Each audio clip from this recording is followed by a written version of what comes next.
Cheshire Cat is a fictional character, a cat notable for its broad grin and its ability to disappear and reappear at will. When you hear Cheshire Cat, what's the first thing that you think of? Because I know for me, it has always been his big smile. The Cheshire Cat is the cat of the Duchess. Alice first meets it in chapter 6 from Alice's Adventures in Wonderland. When she leaves the Duchess and finds it in a tree, it constantly grins and can disappear and reappear. Sometimes it disappears and leaves its grin behind. I know when I was younger watching Alice in Wonderland, the fact that the cat could disappear, I almost wondered if maybe it was all in Alice's head, like maybe it wasn't actually there, maybe she was kind of going insane after being in Wonderland. The Cheshire Cat is the only character in Wonderland who actually listens to Alice. With his remarks, he teaches Alice the rules of Wonderland. He gives her insight in how things work down there. I know this is totally random, but if you listen to the Cheshire Cat's voice, he sounds just like the voice of Winnie the Pooh. A Cheshire Cat. I improve my appetite. Is that actually the case?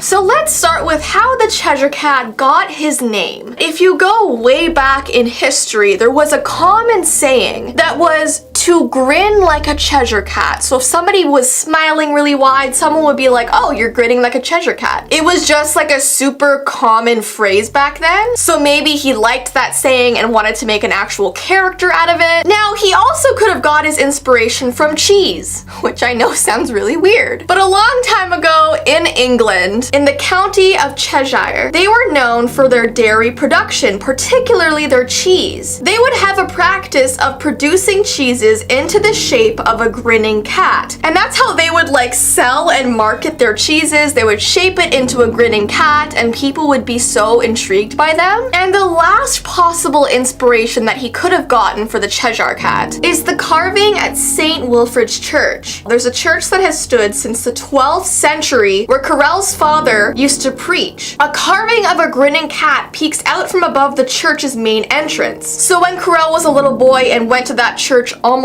every single week, that image of the cat might have like been put into his brain, and that's why he wanted to make a character out of it. So there's so many different reasons from his life that he could have made this character, but it has been said to be one of the creepiest Disney characters ever made. And when the movie Alice in Wonderland first came out, it was a subject of kids' fears. I know I have some friends in real life that when they were little, they just couldn't watch the movie because that part really scared them. And now I just think he's so cool.